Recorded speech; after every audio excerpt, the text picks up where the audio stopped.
Ramakrishna শরণম YouTube চ্যানেলে সকল রামকৃষ্ণ ভক্তমণ্ডলীকে স্বাগত।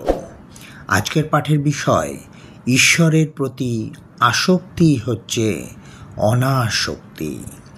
ওং স্থাপকায় চ ধর্মশ্চ সর্বধর্মস্বরূপিণে অবতার বরিষ্ঠায় রামকৃষ্ণায় তে নমঃ। ঈশ্বরের প্রতি আসক্তি হচ্ছে অনাসক্তি। ঠাকুর যেটা বলতে চেয়েছেন সেটা হচ্ছে যে সংসারকে জেনে তুমি সংসার করো। অনেকে মনে করেন ত্যাগ মানে আমি পান খাই, সেই পান খাওয়াটা আমাকে ত্যাগ করতে হবে, সুপারি খাবো শুধু, তারপরে সুপারিটাকেও ত্যাগ করতে হবে। এটাকে ত্যাগ বলে না। ত্যাগ, বৈরাগ্য এগুলো কোনো নেতিবাচক জিনিস নয়। ত্যাগ মানে গ্রহণ, ঈশ্বরকে গ্রহণ। বৈরাগ্য মানে ঈশ্বরে অনুরাগ।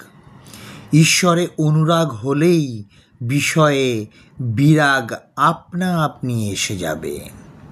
আর আমি পান খেলাম কি খেলাম না তখন তাতে কিছু এসে যায় না। তাই ঠাকুর বলছেন ঈশ্বরকে ভালোবাসো। যতই তুমি ঈশ্বরকে ভালোবাসতে থাকবে ততই তোমার কাছে সংসার আলুনি মনে হবে, বিষয় বিষ মনে হবে। আপনা আপনি তখন সব কিছু ত্যাগ হয়ে যাবে। সেটাই প্রকৃত ত্যাগ। সংসার সম্বন্ধে ঠাকুর বলছেন যে যতক্ষণ তাকে না জানা যায় ততক্ষণ সংসার মিথ্যা। এটাই বড় আশ্চর্য ব্যাপার।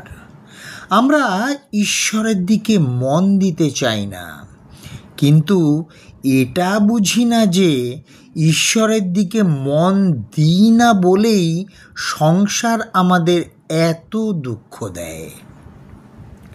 তাকে জানি না বলেই সংসার আমাদের মোহগ্রস্ত করে রাখে। তখন তাকে ভুলে মানুষ আমার আমার করে। ওই মায়ায় বদ্ধ হয়ে, বিষয়ে মুগ্ধ হয়ে মানুষ আরও ডোবে। মায়াতে এমনই মানুষ অজ্ঞান হয় যে পালাবার পথ থাকলেও পালাতে পারে না। কত রকম উপমা দিয়ে ঠাকুর বোঝাচ্ছেন যে সংসার আমাদের কিভাবে মুগ্ধ করে রেখে দেয়। ঠাকুর বলছেন উট যেমন কাঁটা ঘাস খায়, খেতে খেতে মুখ দিয়ে রক্ত পড়ছে, তবুও সে কাঁটা ঘাস খেয়ে যাচ্ছে।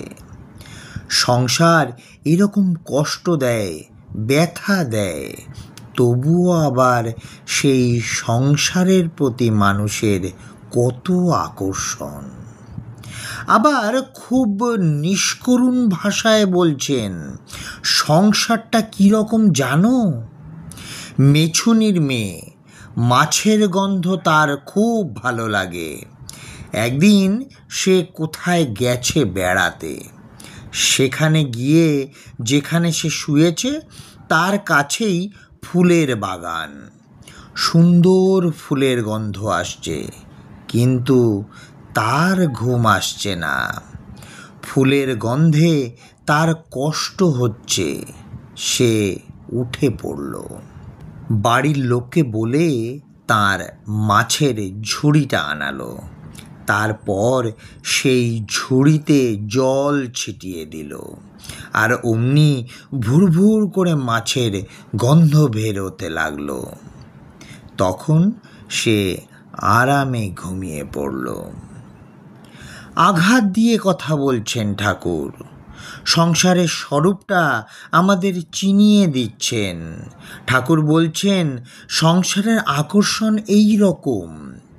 ঠাকুর যেটা বলতে চাইছেন সেটা হচ্ছে এই যে সংসারকে জেনে তুমি সংসার করো। আমরা যদি ধরেই নিই যে সংসার অতি মধুর জায়গা, সুন্দর জায়গা, তাহলে আমরা দুঃখ পাব। আজকের পাঠের তথ্যসূত্র তব কথামৃতম, স্বামী লোকেশ্বরানন্দজি মহারাজ। জয় ঠাকুর রামকৃষ্ণ পরমহংসদেব, জয় ঠাকুর রামকৃষ্ণ পরমহংসদেব, জয় ঠাকুর রামকৃষ্ণ পরমহংসদেব। জয় মা শারদা, জয় স্বামী বিবেকানন্দ মহারাজ।